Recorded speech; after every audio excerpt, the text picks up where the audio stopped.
Welcome back to my channel. Okay, hari ni aku nak share dengan korang, kita orang dah sampai BSP. Sebenarnya kita sampai pukul 5 pagi. So just to nak update kat korang, kita orang bertolak lepas buka puasa. Plus minus dalam pukul 10 gitulah. 10, 5 pagi dalam 7 jam. Perjalanan smooth sailing. Bas banyak. Kita orang notice bas banyak.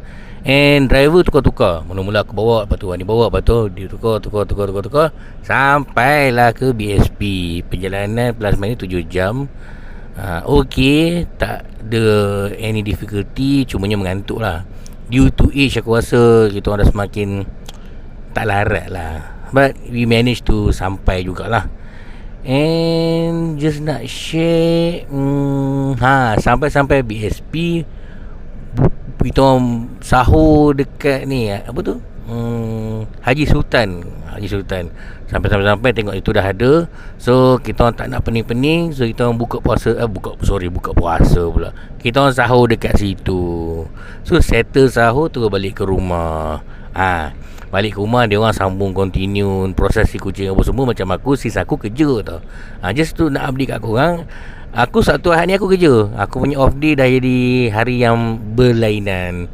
Sebab orang ingatkan macam mungkin ni long weekend apa semua. No, not for me. Since I'm working in retail, aku punya off day tu agak berbeza.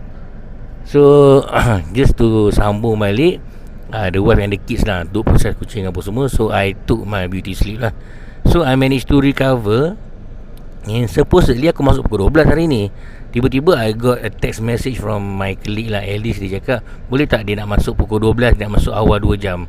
And aku ganti dia punya shift lah. Aku masuk 2 sampai 11.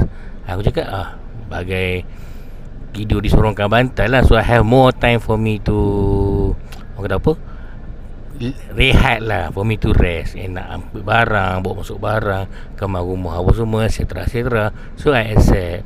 So sekarang ni pukul 1 aku dah sampai ke BSD. So itulah sikitnya update. Cumanya hari ni I'm not to say I'm in trouble. Sebab selalunya kalau kata aku lunch, aku akan tapau awal tau.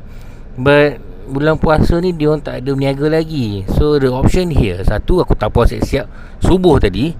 I had that idea, tapi macam terlalu panjang pula. Ikut dia orang punya group order nanti. Sebab nanti selalunya akan ada runner yang pergi beli barang makanan lah. Tapi kalau kata tak ada orang buka order, takkan ada makanan lah. The third option, order delivery, or I go out myself, the fourth option lah. So itulah ceritanya. Nanti aku akan update lagi macam mana aku nak buka puasa hari ni. Sebab this past few days ni dah makan kat rumah mentua mewah kan. So hari ni I'm on my own dekat store lah. So itulah ceritanya. What's for berbuka any idea tak? So seperti biasa, I will continue this day to day punya vlog. This is gonna be my daily vlog. And kepada yang baru tu di channel, korang boleh like, share, follow, comment. And kepada yang aku yang apa yang aku seronok kan, working in retail, most of my, I can see my friend lah, my online friend kenal aku. Dia cakap, ni FB yang camping ke? Ni FB yang dekat Facebook ke? Ni FB yang dekat YouTube ke? Yes, this is me. So kalau kata jumpa, say hi lah. Aku akan say hi balik lah. Kita akan kawan lah, tak ada masalah. So itu kata apa, benefit of working in retail lah. So aku tak nak drag long lah. So itulah, aku dah nak siap-siap masuk.